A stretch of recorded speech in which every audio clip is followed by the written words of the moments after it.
Good morning, America.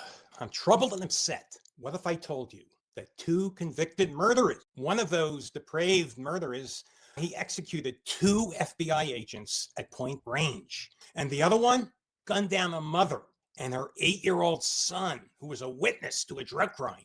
These two murderers, they were handed clemency. They were let go. They were forgiven under President Joe Biden's pen, if he really signed it. But here's the thing. This is so important. What if I told you that the very official who was screaming on 60 Minutes this Sunday about how dangerous Trump's pardons were, she helped make this happen. Her name, Elizabeth Liz Oyer. She's the former U.S. attorney.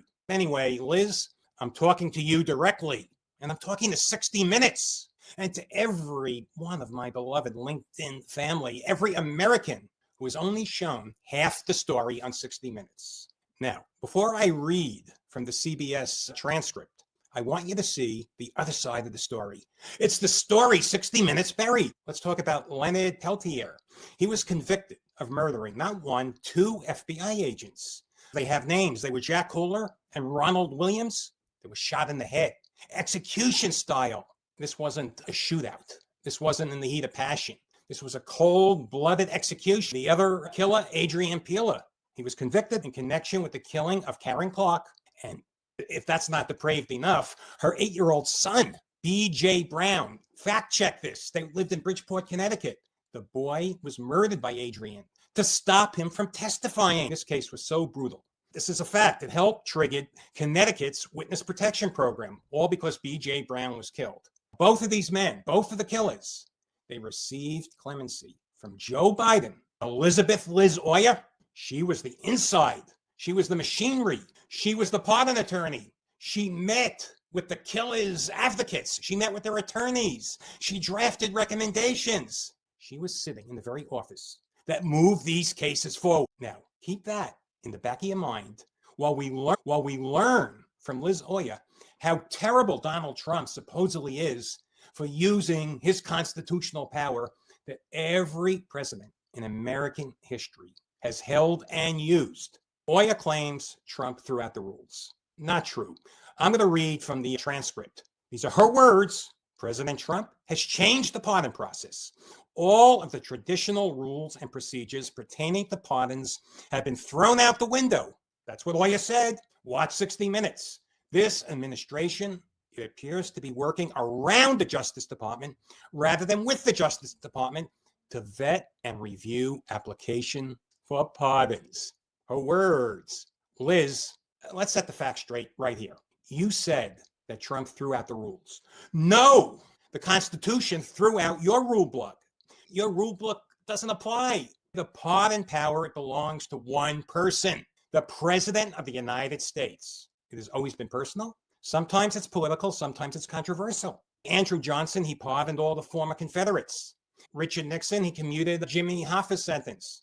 Gerald Ford, he pardoned Nixon. Joe Biden, he pardoned members of his own family, including his son Hunter. President doing controversial pardons, it's not new, it's the design. You know that, Liz. So when Donald Trump issues what you call a controversial pardon, he's not breaking some sacred tradition. He's standing in the line that stretches from President Washington to President Biden. The only difference is you personally don't like who he pardoned. And that's not constitutional analysis. That's politics in a robe. Now let's talk about the myth.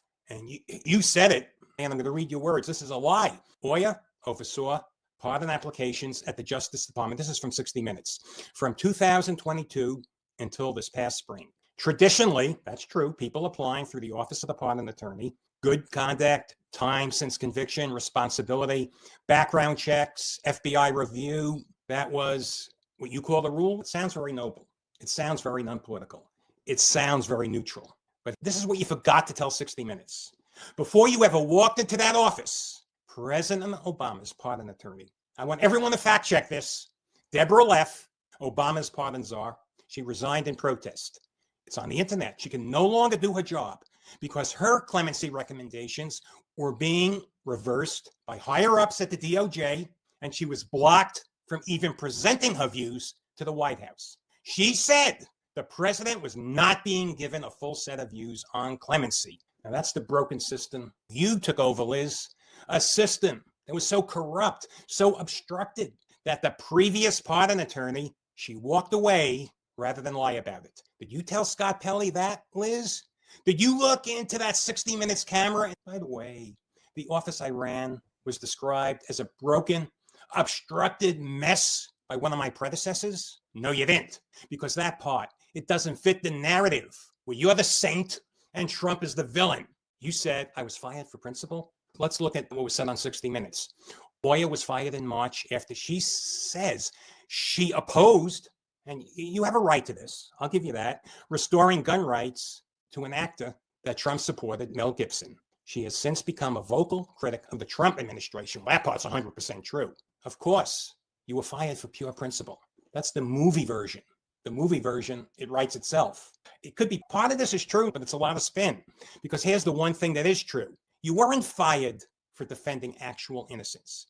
Because, everyone listen up, I applied for a pardon, clemency through your office. Your message to me was brutally, actual innocence is not a factor in clemency review. Liz, you said that. You told me through a message, you didn't come directly to me. I have you on tape. You said innocence is not a factor.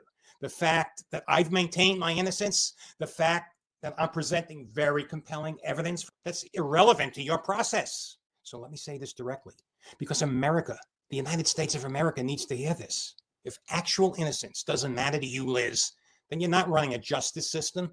You're running a paperwork machine. If innocence doesn't matter, but executing a child, that could be forgiven. As long as the killer is old, he's remorseful, and he's politically connected, or it's politically convenient for your woke president. God knows if he really signed off on those pardons. That's another story. Hey, Liz, that's not mercy. That's madness. Now, Liz, also 60 Minutes. I want you to look at the people that were erased. Let's take a look. This is FBI agent Jack Kohler. He was alive. He was a husband, a son. He died on the ground, shot in the head, point blank range. He begged for his life. Wow. You have the nerve? You signed off on that? Let's look at another one of your victims. This is FBI agent Ronald Williams. He too was executed. Same execution. He didn't get a pardon. He didn't get mercy. He didn't get a second chance. Imagine after his partner was shot in the head, he knew seconds later he would be shot. The splattered brains of his partner were all over his suit. He begged for his life. Oh, but it gets worse. Not that this is good. Let's take a look. That's B.J. Brown. And that's B.J. Brown's mom. B.J. was 8 years old. He was murdered, along with his mother, Karen Clark. Why? Because B.J. Brown was going to tell the truth in the courtroom. B.J. Brown, according to Adrian, he had to go. These people are not abstract people in the law review guide. How could you do that? These are human beings whose blood is on the ground. When we talk about Leonard Peltier and Adrian Peeler, and the fact that Joe Biden gave both of these men clemency, both of them, under the very system you controlled, Liz. Where's the outrage? Where's your outrage? Where's your segment on 60 Minutes about this? Oyer says a part economy has cropped up. Also from 60 Minutes. People with political connections going straight to the president, applications going around the traditional process. I almost agree with you here, almost. Yes, there's a pardon economy. Yes, people with connections get heard faster. But let's be honest, that economy, it didn't start with Trump. It existed under President Clinton, Bush, under Obama, and President Biden. He pardoned his own family, and he gave clemency to Peltier and Peeler. And he told Americans the clemency batch was about nonviolent drug offenders. You want to talk about a pardon economy? Let's talk about the people who somehow slipped into a batch that you signed off on. A man involved in the conspiracy to murder a child, and a man convicted of the cold-blooded execution of 2 FBI agents. You were part of that pipeline. So spare 60 Minutes, the sermon about Trump shattering norms. The only norm he shattered was your preferred political friend, your hierarchy. Let's quote from 60 Minutes again. And I'm very emotional about this. I apologize. Oyer said today, Mr. Trump is using his pardon power in ways that other presidents never have. Come on, Liz. That line is pure theater. You know what actually is dangerous? You know what's unprecedented? A pardon attorney publicly attacking, you're a former pardon attorney now, but attacking a sitting president on national television after you were fired. And you're staying quiet, very quiet, about your own administration's clemencies for murderers and about your own doctrine this bothers me personally, it affects me personally, your own doctrine that actual innocence doesn't count in the clemency process. You also leave out the simple truth. The President of the United States is not required to follow DOJ's process. Not historically, not legally, not constitutionally.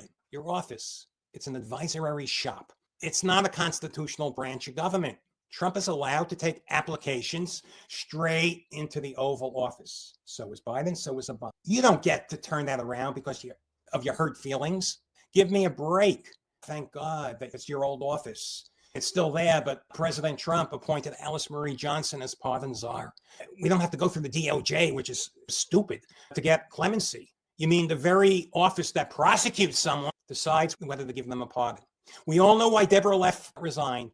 Because higher-ups at the DOJ were not letting her recommendations get to the president. We all know that's true. Look, Oyer, she said the whole system of clemency is at stake, that many deserving, powerless people applying through the DOJ are being overlooked in favor of the wealthy and well-connected.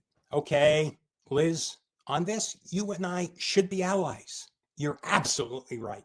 The poor do get ignored. I've applied for clemency. I know no other way to do this. I write Alice Marie Johnson direct. I applied through the DOJ. I have no faith in the office because of you and the people who are loyal to you. They still might be there. But you are right that people who don't have a lobbyist, they don't have a donor, they don't have a celebrity friend, they do get buried in that pile. You're right about that. But here's where your story breaks. You sat in the chair that was supposed to fight for those people. You ran the office that Deborah Leff said was already broken and obstructed. That's right there in the Yale Law Journal. Look up her quotes. You told me through, it was a FAM, I'm a big fan of FAM, a FAM seminar webinar.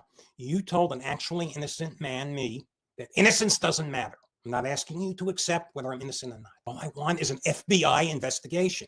But here's the thing.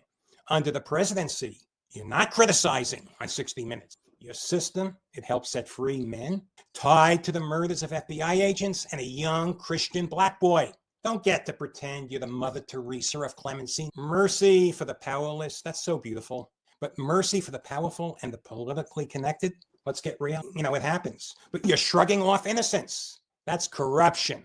It's corruption dressed as compassion. Liz, I want you to hear this. You're entitled, absolutely entitled to your opinion about Donald Trump. You're not entitled to erase Jack Kohler, Ronald Williams, Karen Clark, and B.J. Brown. You can't take that out of the clemency story. It's depraved. You're not entitled to preach about process while benefiting from a broken system. That your own predecessor, Deborah Leff, she couldn't stomach it. You're absolutely not entitled to tell innocent people that innocence is irrelevant. And you go on national TV pretending you're defending justice. And to 60 Minutes, I'm a big fan. I will say that I'm a big fan.